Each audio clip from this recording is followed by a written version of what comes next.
Hey, what's up, my friends? Kris Krohn here, and today I got a special treat for you. I'm creating a series of videos here to help you understand the very best markets to be in. And today I'm joined with my acquisitions director, Tyler Bennett, and we're going to lay down the law on the 5 most important things you need to know about selecting the best markets where you can make the most money.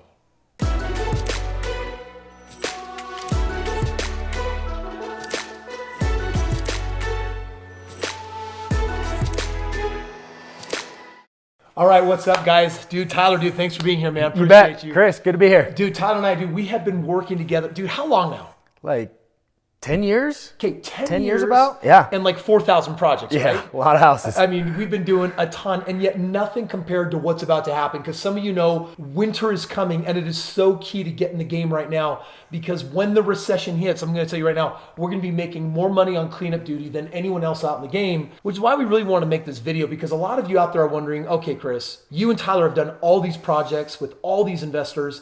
How do you guys, when you talk about like what are the best markets, how can you even know such a thing, right? I mean, United States, there's like, how many markets? Like 300? Yeah, 300, 350 markets, yeah. There's 350 markets, and your backyard is probably not the place where you're gonna make the most money.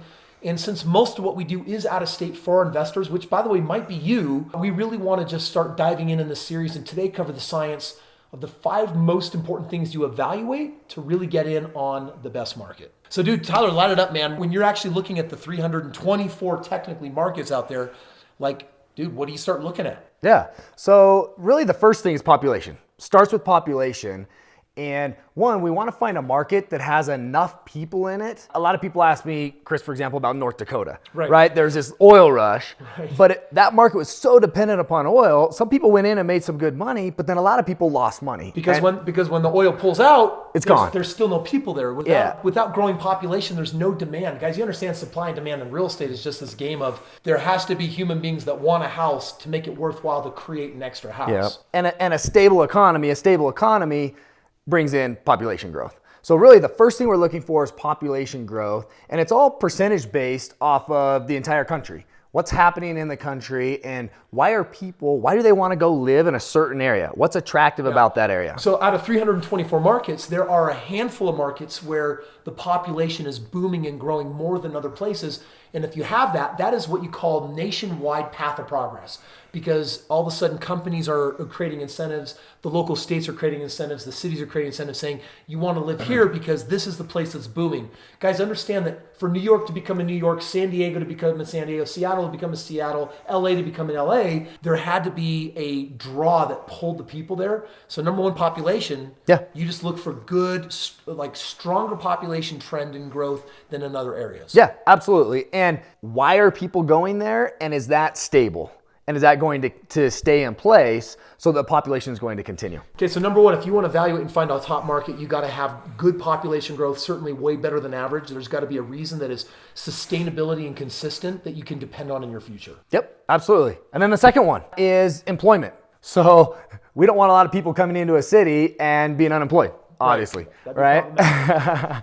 And so we really look at employment, and it's not just the level of unemployment. So how many people are employed, or is unemployment 3% or 3.2%? That's one of the areas that we look at, but really it's what type of jobs are being created, how much money are the average wages, what does that average wage growth look like, and then how that ties in and contributes to the local economy. So there's areas where big companies are moving in, like Utah is not one of our hot markets, but Utah is actually, it's a good market, it's an expensive market that defies some of the rules that we're sharing with you, but like you look at Adobe's moved here, eBay's moved here, as these companies come in, they bring with them a lot of jobs, which means the people are moving in, and then you got population on top of that. So you definitely want an economy that has strong economic growth. And you're looking for some of your bigger companies that are setting up shop in those markets. Mm-hmm. They're often one of the big attractors.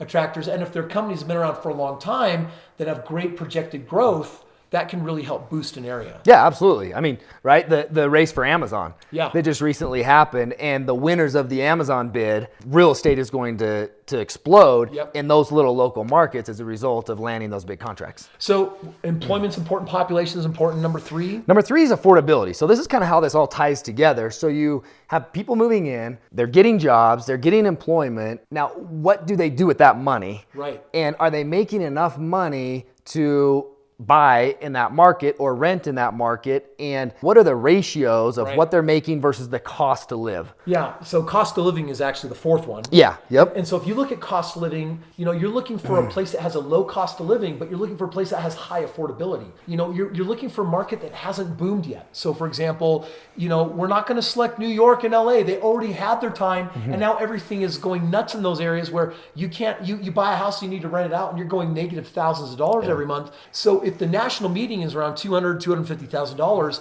a lot of these up and coming pre-markets that are poised for great appreciation and great growth, they often haven't hit their stride yet. So they might be markets where you can still buy a house for $100,000, $150,000, $200,000, like some of the markets that we're going to be talking about in the next video. Yeah, and a good example of that, Kris, is like Seattle, for example. They bring in a lot of high-paying jobs, right? Microsoft, there's a lot of tech and software in that market, but those high-paying jobs, they can buy houses. Right. But the average house is $500,000 to $1 million.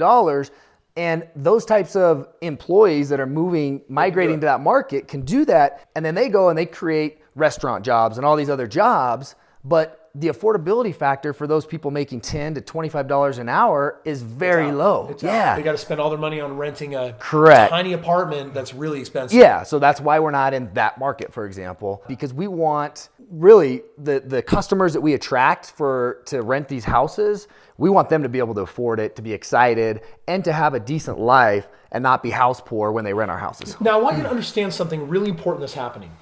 We're having this conversation about markets, and you're like, but guys, shouldn't you just find a good deal in a market? Listen, if you actually select a market first based on all the ideal circumstances that we're talking about, then what it means is there's already 5, 10, 15% of your ROI that's been predetermined just by selecting the right market. Because right here, we're not investing in our backyard. We haven't for such a long time. We take people all over the world into the most intelligent markets.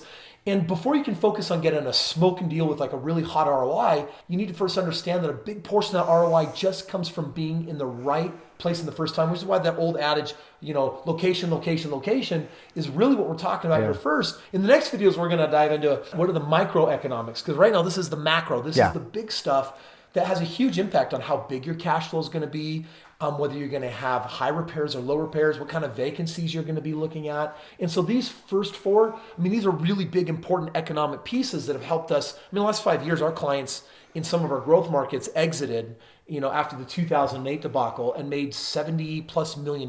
Yeah. A freaking ton of money. And part of it was just we just know the market to go in before we ever talk deal. And investors do that backwards all the time. Yeah. And that really leads to the final point, number 5, which is the market inside of the market, which is finding the right team to work with inside of that market. Okay, now you got to define team for everyone. Yeah. What does team really mean? It's how are you going to find the houses? So there's a lot of ways to find houses, right? You can knock doors, you can call for sale by owners, you can look on the MLS, you can buy REOs from banks, you can go to auctions. There's all these different ways to find houses. So we've got to find people that have access and can find those houses. But more importantly, inside of each major market that we're in, there's sub-markets where we want to be in. There's certain school districts, or there's crime rates. There's all types of analytics inside the market that let's find the best neighbor. Now that we have identified the market, now let's find the market inside of the market to find the best deals. Well, and right now we've identified one of our next markets. We're getting ready to announce it. And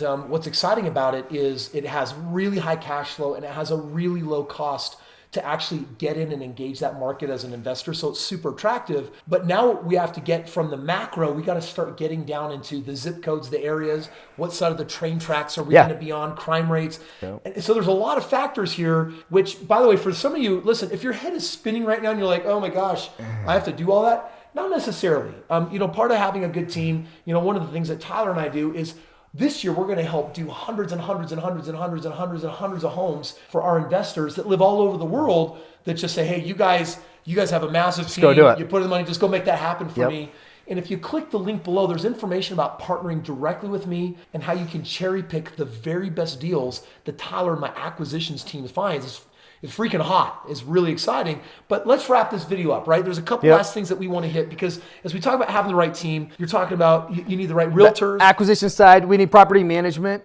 We need rehab guys. We need the right insurance product, the right mortgage product. For example, what if you get the wrong insurance and you have exposure to your personal assets more so than you should? Or right? if you buy in a market that has flood zones or hurricanes because it's down, on the eastern seaboard, and those areas, you guys need to understand that insurance companies, their job is to keep as much money as they get as possible. Yeah. And they don't often pay out the way they're supposed Yeah. to. And we get it because we've done so many deals. So we need to make sure you get hooked up with all the right team, from the right incentivized property management that'll do it at a discount, to the right team of realtors and acquisition and rehab teams that can get it at auctions if we're buying them that way. So it's a big moving piece. It is. And one of the biggest keys to this is the rehab and the maintenance costs, because I think, like a lot of people, I don't know anything about cars. When I go take my car into the auto shop, they could tell me something that's wrong with it, and I have no idea if it really needs to be fixed or what the cost of that should be. And unless I take the time to go shop them, I just kind of am trusting them. Yeah. And that happens in the market with the rehab,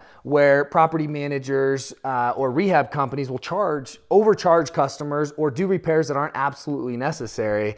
And so we spend a lot of time, and there's a lot of details that go into managing that piece so that we're getting the absolute best pricing in the market. Awesome, dude. Awesome, Tyler. Well, listen up, guys. We're actually just getting started on this journey. If you've enjoyed this video, listen, we're doing a deep dive. We're pulling the curtain back, and we're actually sharing with you, what does it actually look like to take this empire and actually show you all the working cogs and inner pieces? In the next video, we're not going to just talk about the 5 things that you need for selecting the best market. We're going to be sharing with you our best markets. We're going to share with you our best growth markets. We're going to share with you our best cash flow markets.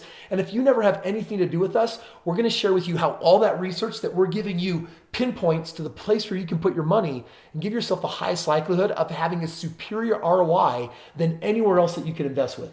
And for those of you that are considering partnering or are partners, if you're considering and you don't know, geez, what would it look like to actually work with a team of real experts, 20, 30% ROIs, get those stacking 5 years from now, double those ROIs, and actually get to the point where you're doing over 100% a year on your money, you can actually look into partnering directly with me, accessing my entire team, including Tyler. All you got to do is click the link in the description below, and my team and I will have a conversation and figure out whether we'd be a good match or not. Either way, we'll see if we can give you access to actually cherry picking some of the very best deals happening in the world right now is happening here. We'll see you on the next video.